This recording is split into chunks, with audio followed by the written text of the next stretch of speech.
दोस्तों, यदि आपको भी कहीं पर भी बॉडी में ओवर ग्रोथ हो गई है, कोई गांठ बन गई है, या फिर आपको जैसे कि कोई ट्यूमर डेवलप हो गया है, या फिर आपको कहीं पर भी कोई ग्लैंड्स में एनलार्जमेंट हो गया है, जैसे आपके गले की जो ग्रंथि होती है, जैसे थायराइड ग्लैंड में एनलार्जमेंट हो गया है, आपको गोइटर डेवलप हो गए यानी गलगंड या जिसको गेंगा बोलते हैं वो बन गया है, या फिर ब्रेस्ट में महिलाओं में अगर ट्यूमर डेवलप हो गया है, गांठ बन गई है, इसके अलावा ब्रेन ट्यूमर डेवलप हो गया है, या प्रोस्टेट ग्लैंड में एनलार्जमेंट हो गया है, इस तरह से कहीं पर भी कोई ग्लैंड में एनलार्जमेंट हो गया है, कोई ट्यूमर बन गया है, तो उसको घोलने के लिए, उसको डिज़ोल्व करने के लिए होम्योपैथी काफ़ी अच्छे रिजल्ट देती है। होम्योपैथी में काफ़ी जानी मानी दवाइयाँ इसमें काम में ली जाती है।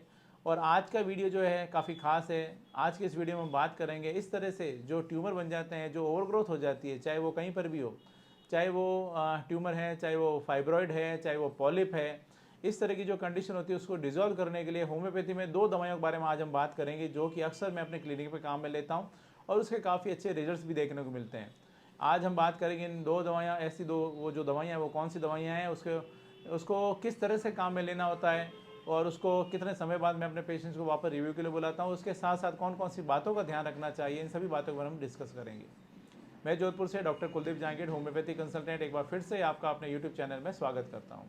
यदि आपके साथ में भी इस तरह की प्रॉब्लम आ रही है, कोई ओवरग्रोथ है, कोई ट्यूमर है, कोई गठान बन गई है, कोई ग्लैंड में एनलार्जमेंट हो गया है, तो आप चाहें तो होम्योपैथी ले सकते हैं। इस तरह की कंडीशन में होम्योपैथी आपको काफ़ी हेल्प करती है।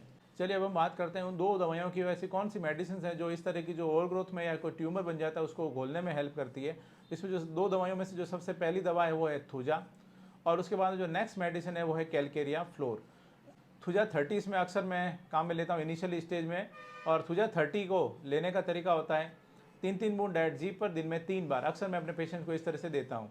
और जब कभी भी थुजा देते हैं तो थुजा अगर मान लीजिए मैं एक बार 15 से 20 दिन या महीना भर दिया, उसके बाद में पेशेंट को मैं वापस उनको रिव्यू के लिए बुलाता हूँ और ज़रूरत के हिसाब से थुजा 30 जो होती है, थुजा 30 की पोटेंसी जो होती है वो पोटेंसी चेंज की जाती है।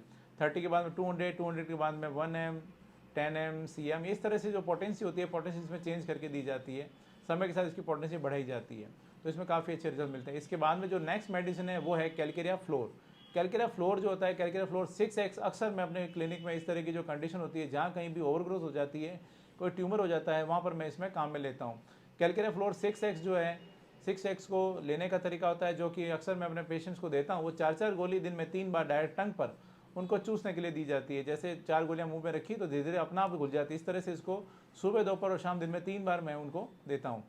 और जनरली कैलकेरिया फ्लोर 6x के बाद में कभी कभी 12x या इसकी 200 पोटेंसी या 1 MB इसमें समय के साथ में इसमें बढ़ाकर दी जाती है पेशेंट की कंडीशन के अकॉर्डिंग।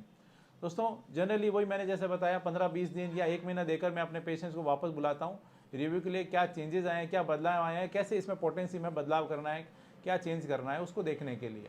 और अक्सर मैंने देखा है कि जहाँ कहीं भी इस तरह की ओवरग्रोथ होती है, कोई ट्यूमर बन जाता है, कोई फाइब्रॉइड बन जाता है, तो वहाँ पर कैलकेरिया फ्लोर और थूजा लेने से काफ़ी अच्छे रिजल्ट देखने को मिलते हैं।